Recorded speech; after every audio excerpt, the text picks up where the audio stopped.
जय श्रीराम. श्री रामरक्षा स्तोत्र एक चिंतन या प्राध्यापक अरुण केशवराव देशपांडे रचित पुस्तकातील काही भाग वाचून समजून घेण्याचा केलेला हा प्रयत्न. भाग पहिला, राम नामाचा अर्थ, व्याप्ती व महात्म्य. मनुष्य जीवनाचा राम हा अविभाज्य घटक आहे.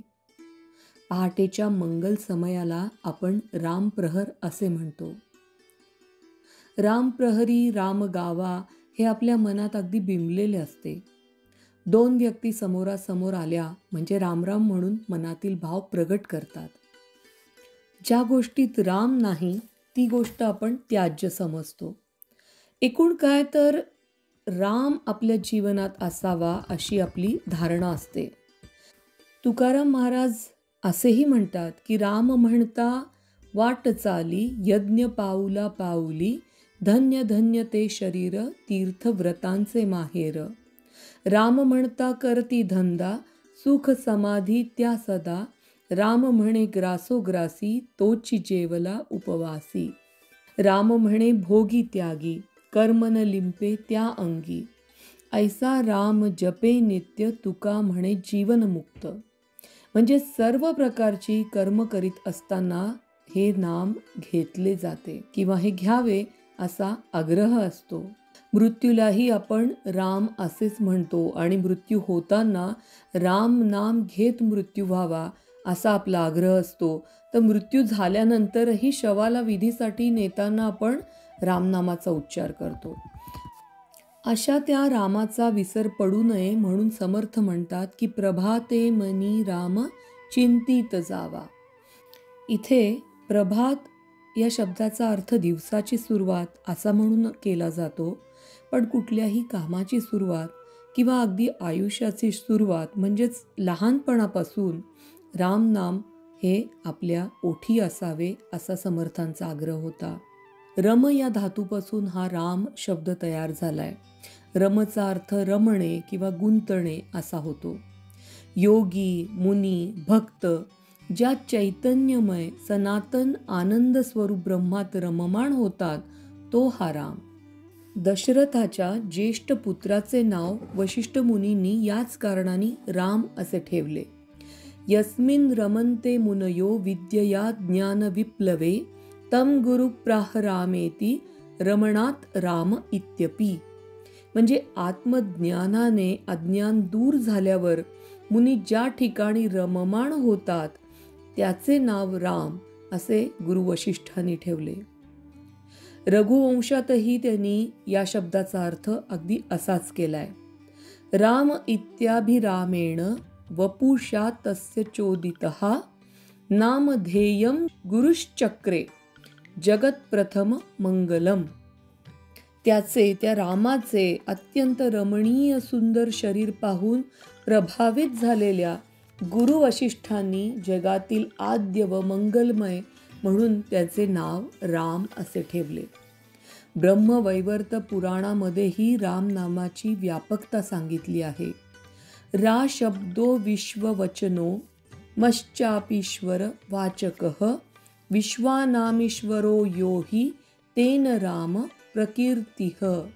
निर्गुण निराकार रामाच्या रूपाचं हे व्यापकता म्हणा किंवा वर्णन आहे. यात रा शब्द परिपूर्णतेचा बोधक आहे तर म हा परमेश्वर वाचक असा आहे. म्हणून राम हा पूर्ण परमेश्वर वाचक आहे. सगुण निराकार रूपाच्या बाबतीत म्हणताना राम हा शब्द मंत्रवाचक आहे. म्हणजे रकाराच्या साह्याने भक्ताचे रक्षण, अकाराच्या साह्याने भक्ताचे सौख्य, तर मकाराच्या साह्याने भक्ताची इच्छा पूर्ती करणारा असा ह्याचा बोध होतो. आपण आता सगुण साकार रूपाचे वर्णन बघूया की ह्याच्यामध्ये रा हे अक्षर शक्तीचे बीज आहे तर म हे शिवाचे. एकूण शिवशक्त्यात्मक परब्रह्माचे ते वाचक आहे. आणि राम शब्दातील रकार चिदवाचक, अकार सदवाचक तर मकार अनंतवाचक असून सच्चिदानंद स्वरूप परब्रह्माचे ते प्रतीक आहे असेही त्याचे वर्णन केले गेले आहे. रा शब्द किंवा र हा शब्द राधेकरता सुद्धा वापरला जातो आणि हा मदन मोहनाकरता. त्यामुळे राम हा शब्द म्हणजे राधा आणि कृष्ण यांचे एकत्रित मिलन म्हणजेच कृष्ण आणि त्याची शक्ती असंही त्याचं वर्णन करता येतं. ब्रह्मवैवर्त पुराणातही राम नामाची व्यापकता आणि महिमा याचं सुंदररित्या वर्णन केलेलं आहे. या ग्रंथात सांगितले की राम हे नाम केवळ ईश्वरवाचक नाही तर संपूर्ण ब्रह्मांडात व्यापलेला एक दिव्य ध्वनी आहे आणि म्हणूनच राम नामाचा जप केल्याने मनुष्याचे सारे पाप नष्ट होतात आणि त्याला ईश्वरी आनंदाची प्राप्ती होते. हे नाम केवळ एका व्यक्तीचे म्हणजे प्रभू श्री रामाचे दशरथ पुत्राचे प्रतिनिधित्व करीत नाही तर ते स्वयं ब्रह्माचे स्वरूप आहे जे संपूर्ण विश्वात व्यापक आहे. अध्यात्म रामायणातील राम स्वरूपाचे दर्शन मोठे मार्मिक आहे. तो प्रसंग असा की श्रीराम दशरथाची आज्ञा पालनार्थ वनात जातात.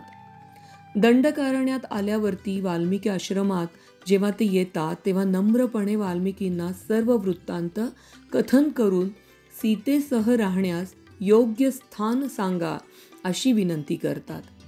तेव्हा वाल्मिकी स्मित हास्य करीत श्रीरामांना म्हणतात, त्वमेव सर्व लोकानां निवासस्थानमुत्तमम् तवापि सर्वभूतानि निवास सदनानिहि.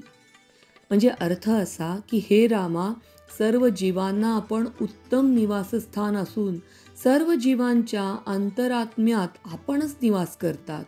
अर्थात तेच आपले निवासस्थान आहे. श्रीरामा, तुझ्या नामाचा महिमा गाण्यास कोण समर्थ आहे? हे रामा, ज्याच्या प्रभावाने मी ब्रह्मर्षीपद प्राप्त केले त्या तुझ्या नामाचा महिमा कोण व कसा गाऊ शकेल? आणि तो श्लोक असा आहे, राम त्वं नाम महिमा वर्ण्यते केन वा कथम यत् प्रभावदहं राम ब्रह्मर्षित्वम अवाप्तवान. भगवंताचे नाम व त्यांचे रूप हे भिन्न नाही. रूप नामाच्या अधीन असून रूपाचे ध्यान नामाशिवाय शक्य नाही. को बड छोड कहत अपराधू सुनिगुण भेदू समुजिहि साधू देखिहि रूप नाम अधीनाम रूप ज्ञान नहिं नाम बिहीना. या नाम व रूपामध्ये लहान व महान असा भेद करणे हे योग्य नाही. हे तारतम्य साधू पुरुषाला असतेच. अशा रामनामाचे महात्म्य वेदांनी, मुनींनी, संतांनी अनेकदा गायले आहे. कारण अंती नामच टिकून राहते. असे सांगतात की भगवतपाद शंकराचार्य लेखन करीत तेव्हा सरस्वती ते पुसून टाकी. पण ते जेव्हा विष्णू सहस्त्रनामावरती टीका लिहू लागले तेव्हा ती टीका देवीने पुसली नाही.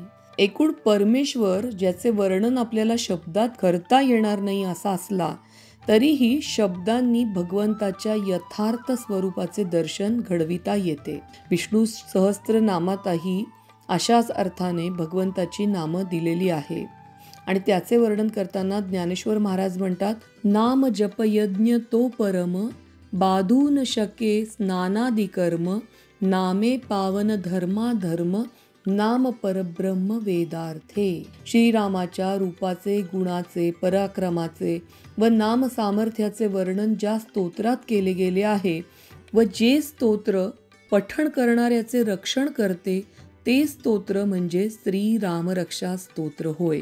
या रामरक्षा स्तोत्राचा अर्थ आणि वैशिष्ट्य आपण पुढील भागामध्ये बघूया.